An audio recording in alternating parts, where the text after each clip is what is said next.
Good morning, everyone. Good morning, ma'am. Good morning, ma'am. Good morning. Good morning, Good morning. Now, Good morning, ma'am. good morning. Ma'am. Yesterday, we have discussed periodic test one paper, and we have also started lesson number two of history. That is our half-yearly course. Uh, Half-yearly course of history. That is lesson number two, New Kings and Kingdoms. And yesterday only on student portal, I have sent you PDF of civics lesson number two, question answers. Yes, ma'am. Completed. Okay, good.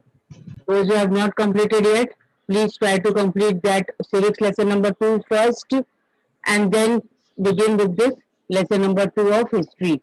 Clear? Yes, ma'am. Yes, ma'am. So, you have seen the intro of this lesson, that is New Kings and Kingdoms. And in this, we have seen that many new dynasties were there in the 7th century.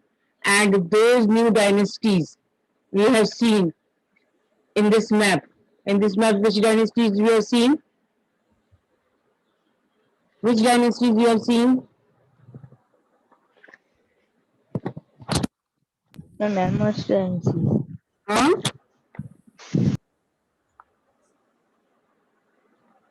Which dynasties? Two dynasties I asked you to underline now? Yes, ma'am. Yes, which dynasties I asked you to underline? You are Ma'am, underlining this map? good morning, ma'am. Palas, Hmm? Rashtrakutas, Palas, Yes, Cholas, and Brahmanas. yes, Ma'am means yes. So we have marked the Chahmans, we have marked Rashtrakutas here, we have marked Gurjar Pratiharas, and what else? Ma'am, Palas, Palas. Ma'am, Palas, Palas over here. Cholas, And Cholas. yes, Cholas are here.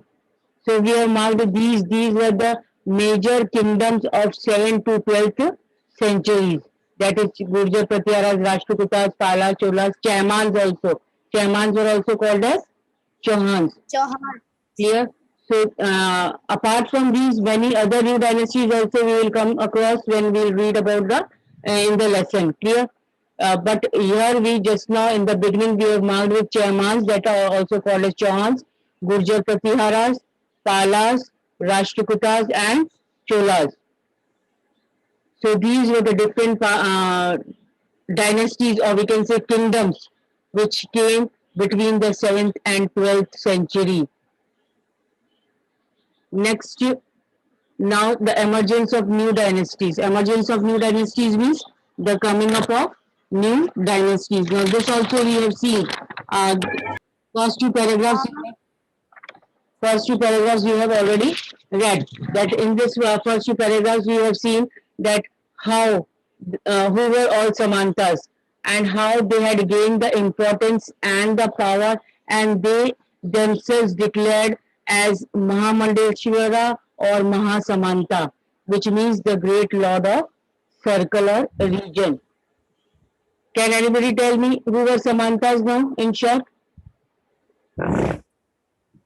Who were Samantas in this paragraph? It was clear.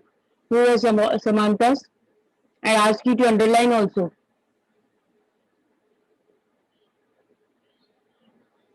Yes, ma'am. Who were Samantas?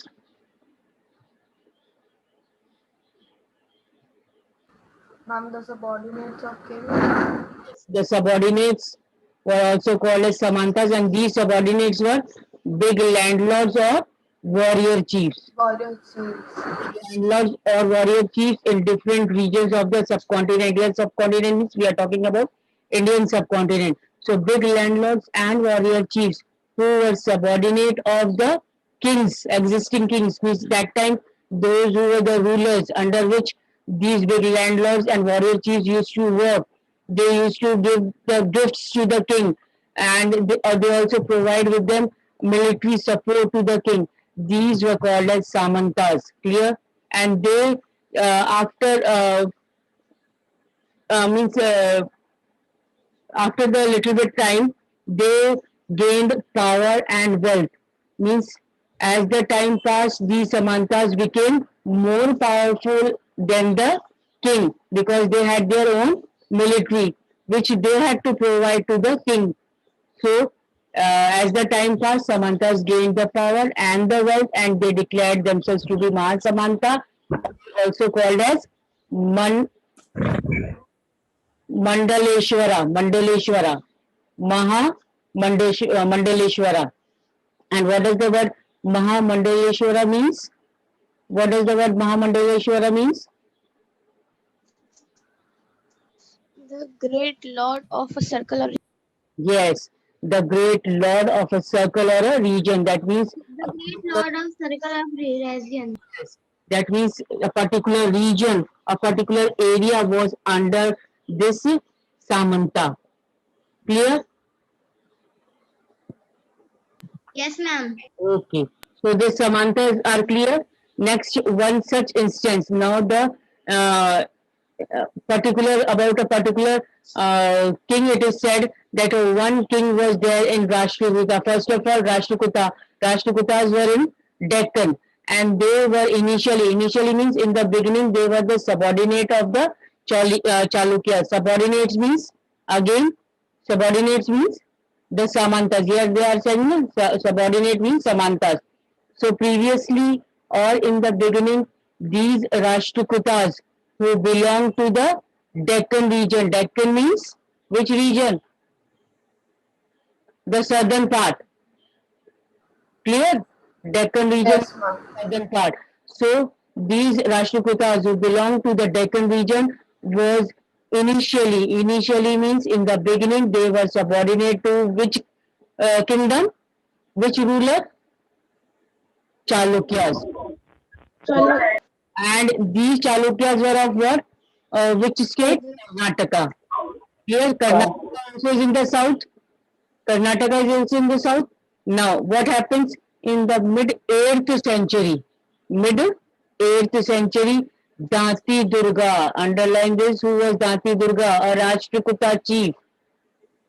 Dati Durga, a Rashtrakuta chief, overthrew his Chalukya overlord and performed a ritual called Hiranya Garbha, literally a golden womb. That means now what happened when Rashtrakuta in Deccan, they were the subordinates, or we can say they were the Samantas of Chalukya. But suddenly what happened? One of the king of Rashtrakuta, that is Rashtrakuta chief, named was Danti Durga. He overthrew his Chalukya lordship. That means he overthrew, he did not now was no more under the subordination of Chalukya. He did not wanted to become the subordinate of Chalukya and who overthrew his overlordship and performed. How he overthrew? He performed a ritual called Hiran Garbhya. What is Hiran Garbhya? It is also an important question, can be asked in very short. What do you mean by Hiran Garbhya? So Hiran Garbhya was the ritual which was performed by the king, which means literally a golden womb. And now when this ritual was performed with the help of Brahmins, Hiranyagarbha was performed with the help of Brahmins, and it was thought and it was thought to lead to the rebirth. अब ये ritual perform करते थे तो ऐसा माना जाता था उन लोगों को कि ये रिचुअल परफॉर्म करने के बाद अब वो क्या हो गए, उनका क्या हो गया, एक तरीके से रीबर्थ हो गया. किसका रीबर्थ हो गया? किसका रीबर्थ हो गया? The one who has performed this ritual. Ian Varkia. हाँ, the one which who has performed this ritual, जिसने ये ritual ये ceremony perform की है, उसका rebirth हो गया है. कैसे? किस कास्ट में? क्षत्रिय कास्ट में. कैसे रीबर्थ? पुनर्जन्म. एक तरीके से ये माना जाता था कि ये रिचुअल करने के बाद जो जिसने भी ये रिचुअल करा है उसका पुनर्जन्म हो गया है. कौन सी कास्ट में? Kshatriya caste. And at that time Kshatriya caste was which caste? Kshatriya caste was which caste? Warrior. A warrior. Warrior.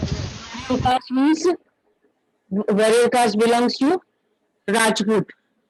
Warrior caste belongs to Raj.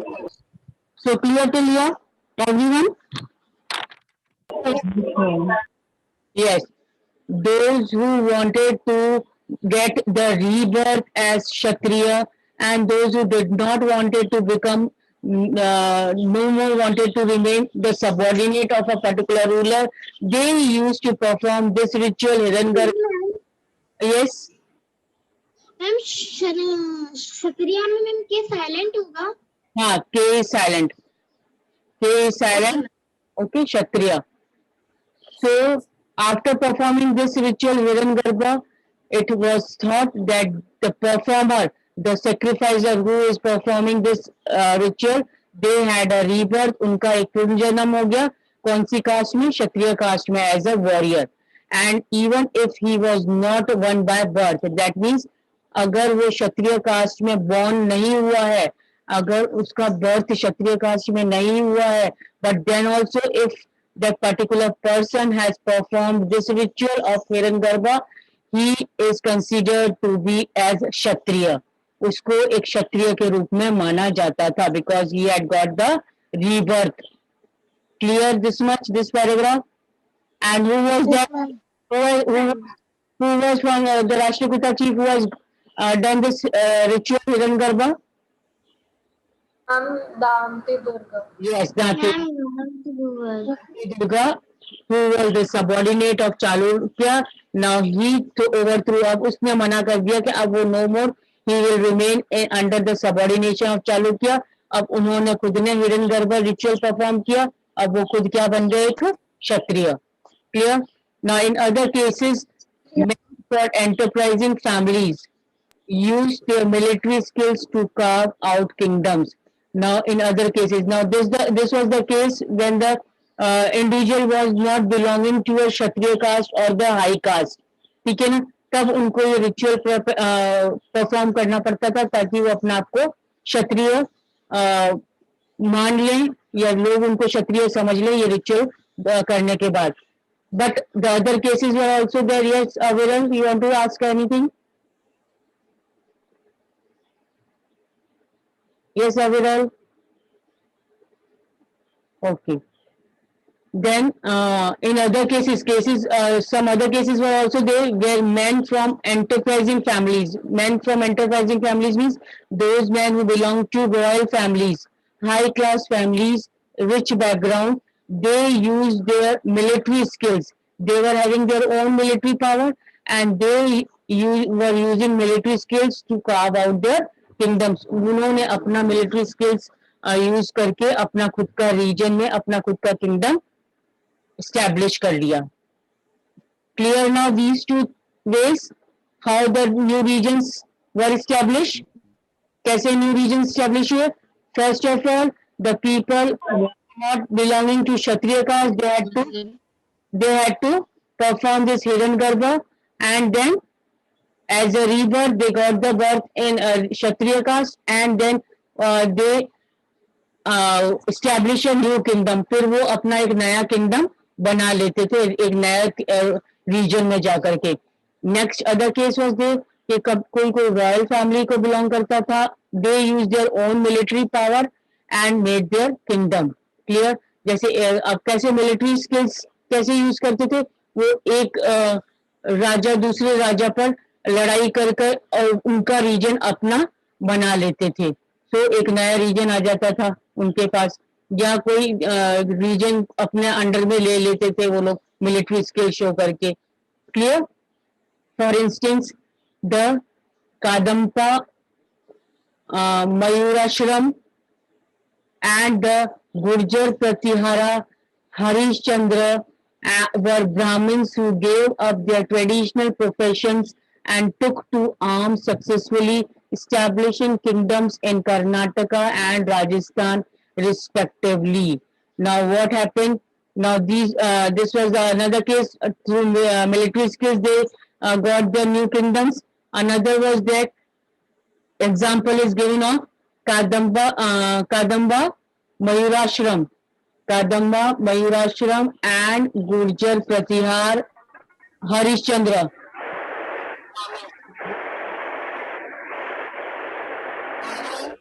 Switch off. Keep your mic off.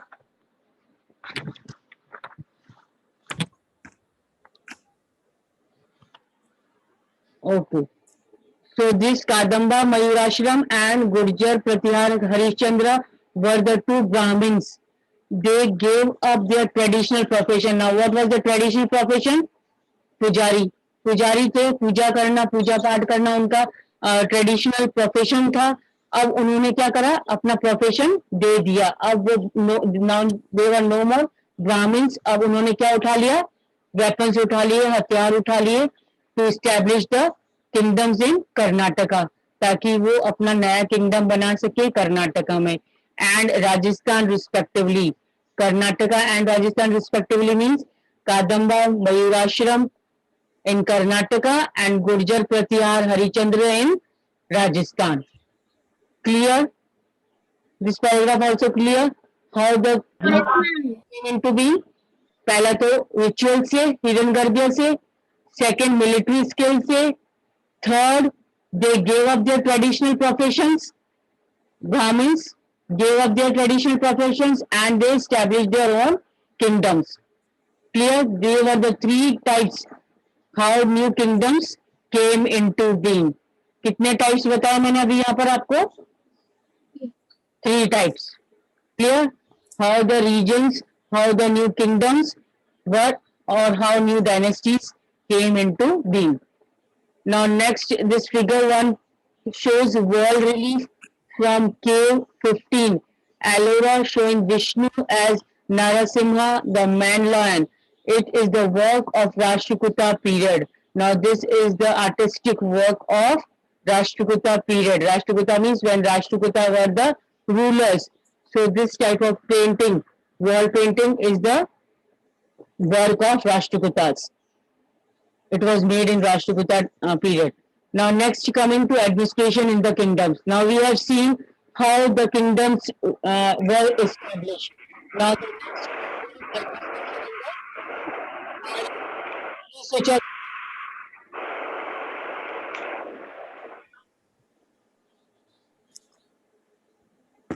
now administration in kingdoms, many of these new kings. Now these were the new kings who had made established their own kingdoms one or the other way.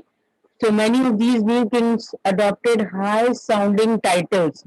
High sounding titles means बहुत बड़े बड़े उन्होंने titles उपाधियां ली, such as Maharaja Dhiraj. Maharaja Adhiraj. And what does the word Maharaja Dhiraj means? Great king or overlord of the kings. Clear? So some of these new kings had adopted high titles. बहुत बड़े बड़े titles उनको दिए गए. Which were those titles? Maharaja Dhiraj, which means great king or overlord of kings. Tribhuvana Chakravarti. Tribhuvana Chakravarti was another title, that means lord of 3 worlds. Tribhuvana. Tribhuvana. Tri means 3. Clear? So lord of 3 worlds. So these were the 2 main titles they had adopted. These new kings had adopted, like Maharaja Dhiraj, great king or overlord of king, and Tribhuvana Chakravarti. Clear this much? These 2 titles, what was Maharaja Dhiraj and Tribhuvan Chakravarti? These were the 2 types of titles. Clear? Adopted by the new kings. Next, however, in spite of such claims, they often shared power with their samantas as well as with associations of peasants, traders, and Brahmins. Now, in spite of such claims means in spite of getting or establishing a big kingdom in a particular region and getting high titles, they also shared their power with सामंतास. उनका वो उन्होंने अपना power किससे share करा? उनके under भी काम करते थे सामंतास, उनके as well as with associations of peasants, traders and Brahmins. और किसके साथ मिलकर के उन्होंने अपना पावर स्टैब्लिश करा. Peasants. Who were the peasants? Farmers. Peasants were the peasants were the Farmers. traders. Traders were the people who used to do import and export of the things. Vyapari and Brahmins. So these new kings shared the power with first Samanta, second peasants, third traders, fourth Brahmins also. Clear about this? Next, now each of these states' resources were obtained from the producers, that is, peasants, cattle keepers, artisans, who were often persuaded or compelled to surrender part of what they produced. That means now each of these states means whatever states, whatever regions were under the control of these new kings, resources were obtained. Now, whatever things were required, natural resources or man-made, whatever resources were they were obtained from where? From the producers. Now, who were the producers? The peasants. Who were peasants? Farmers, the cultivators. The cultivators. तो वो भी एक producer है. Cattle keepers. Cattle keepers means those who used to keep or domesticate the animals. Artisans who were good in some or the other art and craft activity. Now these all were persuaded or compelled means these all were forced to surrender part of what they produced. तो इनको कहाँ से resources मिलते थे, इनको कहाँ से money वगैरह मिलता था, टैक्स मिलता था, इन लोगों से कि peasants, cattle keepers, artisans, they were forced to give some part whatever they were having as a produce to the king. Clear this much? Yes, ma'am. Okay. Sometimes these were claimed as rent. Now sometimes these were claimed as rent कि आपको rent देना पड़ेगा, किराया देना पड़ेगा. You are living in my area, in my region, so you have to pay the rent. Your land is under my area. You are domesticating, you are feeding your cattle in my area. That means you will have to give the rent. Clear? So in this way, they used to ask forcibly to the part of their whatever they produce from the peasants, cattle keepers, and artisans. Now, revenue was also collected from traders. Revenue was also collected from traders. Now, traders means कौन? व्यापारी. Now, these traders also have to pay what? Revenue. Revenue means एक तरीके का एक tax भी उनको देना पड़ता था. For import and export, they had to pay the tax, a type of tax. So these were the things from where the states or the new kings used to have the what? Finance. Clear? A type of money. Whatever produce was there, that produce, a little part of the produce was asked forcibly from these peasants, cattle keepers, and artisans. And the traders were also asked for the revenue to pay to the state. राजा को देना पड़ता था. Clear? Now 400 taxes. How many taxes were there?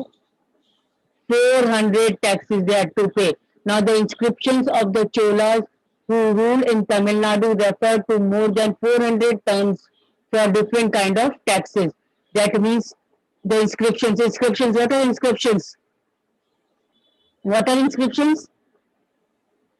The source from where we get the knowledge about our history. Yes or no? The writings. Yes, on wall or so these were the inscriptions of the Cholas, which show and these Cholas who were ruling in Tamil Nadu. Cholas were ruling in Tamil Nadu. They refer to 400 terms of different kind of taxes. So these Cholas have referred to how many kinds of taxes? 400. The most frequently mentioned tax is Vati. और ज्यादातर mostly कौन सा tax लिया जाता था? Vetti. Taken not in cash but in the form of forced labour. So what was vetti? Underline this. Vetti was a tax which was taken in the form of forced labor. Underline this, very important. What was Veti? Veti was in one of the texts in the Chola kingdom. Veti was the text taken by the Cholas in the form of forced labor. Clear? And Kadambi. Kadamai is also another text or land revenue. Kadamai was the land revenue. So these are the two texts mentioned here. You can underline or circle this. Veti and Kadamai. These were the important taxes in the Chola period. Veti was the forced labor and Kadamai was the land revenue. Now there were also taxes on thatching the house. Now there were also taxes on thatching the house, means if the people are building a thatched roof, अपने घरों पर अगर वो roof लगा रहे हैं सूखी घास की, then also the use of ladder to climb palm trees, the assess on succession to the family property. That means there was also tax on thatching the house, use of ladder to climb the palm trees, assess on succession of the family property. Means हर चीज के लिए वहां पर उनको tax देना पड़ता था. कहां पर? चोला किंगडम में. Means if you are putting a thatch on your house also, उसके लिए भी if you are using a ladder to climb a palm tree also, तो उस ladder के लिए उनको टैक्स देना पड़ता था. If you want the succession in your family property, अगर आपको family property में आपको कुछ part चाहिए, then also you have to pay the tax. So these like this, so many 400 types of taxes were there, which is mentioned in the inscription of Cholas who ruled in Tamil Nadu. Clear this much, everyone? Yes, ma'am. Okay. Now these resources were used to finance the king's establishment as well as for the construction of temples and forts. Now these resources, these types of taxes, resources means taxes and money, whatever taken by these peasants, traders and all, these were used to finance what? To finance the king's establishment as well as for the construction of temples and forts. So with this finance, the king used to establish its own power in the particular kingdom more firmly, plus use this finance for the construction of temples and forts. मंदिर और किले बनाने के लिए भी ये काम में लेते थे टैक्स, जो इनको ये फाइनेंस मिलता था लोगों से. ठीक है. They were also used to fight wars which were in turn expected to lead to the acquisition of wealth in the form of plunder and access to land as well as trade routes. Now, they also used to, these new kings also used to fight wars. क्यों wars fight करते थे? With the expectations to lead to the acquisition of wealth. Means वो fight करेंगे war को, और जहां पर जिससे लड़ाई करी है अगर उससे वो जीत जाते हैं तो उसकी सारी जितना भी वेल्थ है, उसकी पूरी लैंड, उसके पास जितना भी वेल्थ फाइनेंस है, वो सब क्या आ जाएगा? जीतने वाले राजा के पास. Will come to the winner. So in this way they were indulged in fighting wars for the acquisition of wealth, ताकि उनके पास ज्यादा से ज्यादा wealth हो जाए. And in the form of plunder. Plunder means लूटपाट करके भी दूसरी जगह पर जाते थे, दूसरे किंगडम्स में जाकर उनसे लड़ाई करते थे, उनसे वहां पर लूटपाट करते थे, और वहां का जितना भी वेल्थ होता था, जितना भी एरिया होता था, वो अपने अंडर में ले लेते थे, to make themselves more powerful. And access to land as well as trade routes. Access to land means वहां की जो लैंड थी और जो ट्रेड रूट्स थे वो सब अपने अंडर में जीत करके ले लेते थे. I hope clear, it is clear how this came. Yes, ma'am. Functionaries for collecting revenue were generally recruited from influential families. Now, to collect the revenue was also a task. अब जब ये revenue इतने सारे taxes लोगों से लेते थे, then it was also a work. Now this work has to be given to someone. Now this collecting revenue task was given to the person who were appointed from the influential families. So this task of collecting revenue was given to those people who were appointed from high class families, ruling families, and positions were often hereditary.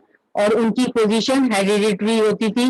जैसे अगर father collect कर रहे revenue, father की death के बाद उनका सन collect करेगा वो revenue. Clear? So this was true about the army as well. Now this was the same condition in the army. Army position was also hereditary. अगर father की डेथ हो गई तो मिलिट्री में कौन आ जाएगा, आर्मी में कौन आ जाएगा, उसका बेटा. So this was also hereditary. In many cases, close relatives of the king had these positions. Now in many cases, most of the positions were of whom? Of the king's relatives only. राजा के जो family members होते थे, जो relatives होते थे, वो ही ये सारे कामकाज देखते थे. I hope till here it is clear, everyone. Hello. Yes. Okay, fine. So that time is running short. So I'll stop here only. In our next class, we'll continue with prashastis and land grants. Till then, you read here. I will ask you read till here. I will ask you in the next class first from here whatever we have completed till today, and then I'm going to continue with the lesson afterwards. Clear? Yes, ma'am. Clear. Okay. So that's all for today. Thank you.